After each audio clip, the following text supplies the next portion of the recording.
Assalamualaikum warahmatullahi wabarakatuh. Perkenalkan, nama saya Rizkyawati dengan nomor NIM 28920500104 dari Prodi Manajemen untuk mata kuliah Budgeting oleh dosen pengampu Ibu Desi Arigawati SEAK MSI. Semester 5 Fakultas Ekonomi dan Bisnis Universitas Pancasakti Bekasi. Video kali ini dibuat bertujuan untuk memenuhi salah satu tugas UTS dari mata kuliah Budgeting oleh dosen pengampu Ibu Desi Arigawati SEAK MSI. Video kali ini saya akan membawakan materi tentang anggaran tenaga kerja. Anggaran tenaga kerja. Tenaga kerja yang bekerja di perusahaan diklasifikasikan ke dalam dua golongan, yaitu tenaga kerja langsung atau direct labor dan tenaga kerja tidak langsung atau indirect labor. Tenaga kerja langsung atau TKL adalah tenaga kerja yang terlibat secara langsung dalam pengolahan produksi.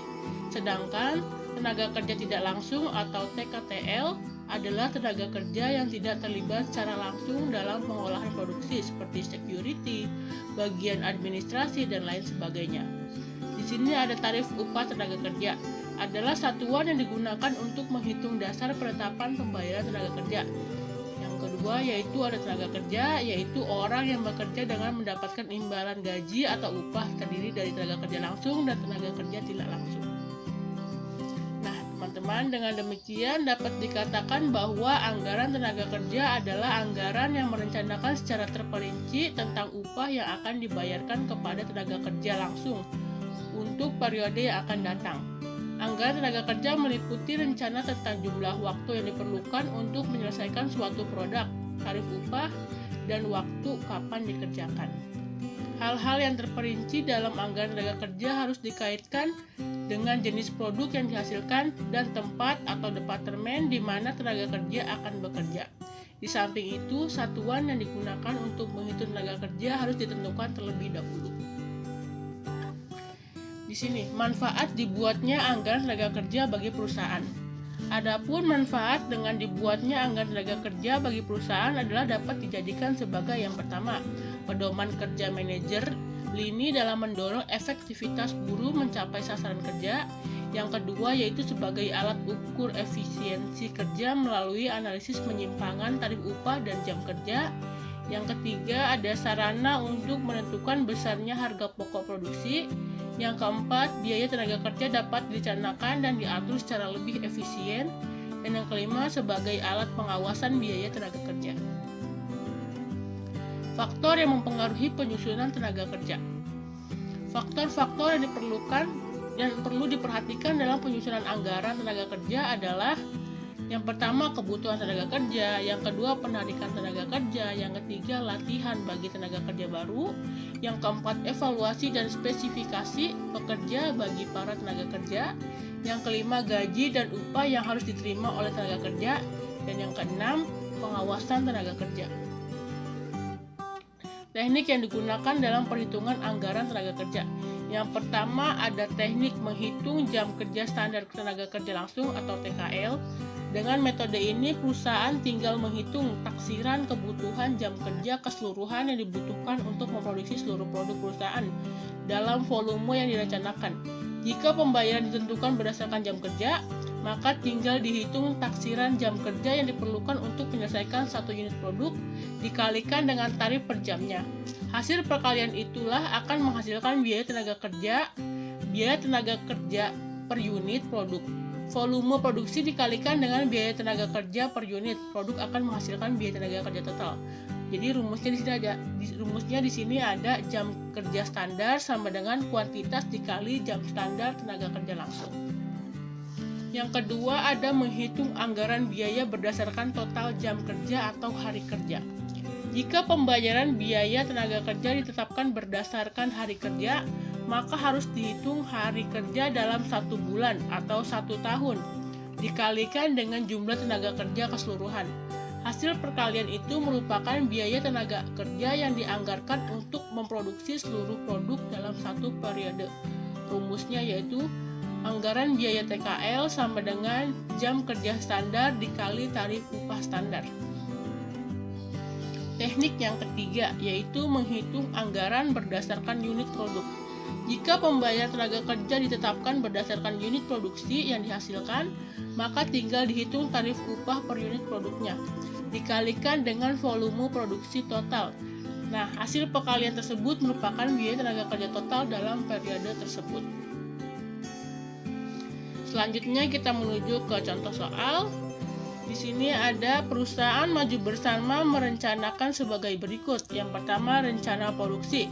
Pada triwulan pertama jumlah unitnya 4.000, triwulan kedua jumlah unitnya 5.000, triwulan ketiga jumlah unitnya 6.000, dan triwulan keempat jumlah unitnya 7.000. Yang kedua ada rencana jam dan tingkat upah atau jam TKL. Pada departemen A, standar jamnya 4,5, tarifnya 10.000. Pada departemen B, standar jamnya 5,5 dan tarifnya 15.000. Nah, teman-teman, untuk penyelesaiannya yang pertama kita membuat anggaran jam kerja langsung. Di sini kita masukin triwulannya 1, 2, 3, 4 dan produksinya. Pada triwulan pertama produksinya 4.000, triwulan kedua 5.000, triwulan ketiga 6.000 dan triwulan keempat 7.000, maka totalnya 22.000. Tadi ada departemen A dan departemen B. Maka kita masukin STD departemen A 4,5 dan STD departemen B 5,5. Selanjutnya jumlah, yaitu 4.000 dikali 4,5. Jumlahnya untuk triwulan pertama 18.000. Selanjutnya untuk triwulan kedua 5.000 dikali 4,5, yaitu jumlahnya 22.500. Triwulan ketiga 6.000 dikali 4,5 yaitu 27.000. Triwulan keempat yaitu 7.000 dikali 4,5 31.500, maka jumlah totalnya adalah 99.000. Lanjut ke departemen B, yaitu 4.000 dikali 5,5 yaitu 22.000, 5.000 dikali 5,5 yaitu 27.500, 6.000 dikali 5,5 yaitu 33.000, 7.000 dikali 5,5 38.500. Totalnya pada departemen B yaitu 121.000. Nah, teman-teman, untuk triwulan pertama jika dijumlahkan antara departemen A dan departemen B yaitu 40.000, untuk triwulan kedua yaitu 50.000, triwulan ketiga yaitu 60.000, triwulan keempat yaitu 70.000, maka total anggaran jam kerja langsungnya yaitu 220.000. Yang selanjutnya yaitu membuat anggaran biaya tenaga kerja langsung. Kita masukin triwulan 1, 2, 3, 4. Jamnya kita masukin, tadi jumlah departemen A ada 18.000, 22.500. Pada triwulan ketiga 27.000 dan triwulan keempat 31.500. Mohon maaf, ini harusnya triwulan ketiga ya. Maka jumlahnya 95.000. Untuk upahnya pada departemen A tadi ada soalnya yaitu 10.000, maka kita kalikan 18.000 dikali 10.000 yaitu 180 juta. 22.500 dikali 10.000 yaitu 225 juta. 27.000 dikali 10.000 yaitu 270 juta. 31.500 dikali 10.000 yaitu 315 juta. Maka totalnya pada departemen A yaitu 990 juta. Nah, sekarang untuk departemen B. 22.000 dikali 15.000 yaitu 330 juta. 27.000 dikali 15.000 yaitu 412.500. 33.000 dikali 15.000 yaitu 495 juta. 38.000 dikali 15 yaitu 577 juta 500, maka totalnya 1.815 juta. Jika ditotal untuk antara departemen pada triwulan pertama yaitu 510 juta, triwulan kedua 637 juta 500, triwulan ketiga 765 juta, dan triwulan keempat yaitu 892 juta 500, maka totalnya yaitu 2.805 juta. Ya teman-teman, itulah materi saya tentang anggaran tenaga kerja. Saya Ristiawati, izin pamit undur diri. Wassalamualaikum warahmatullahi wabarakatuh.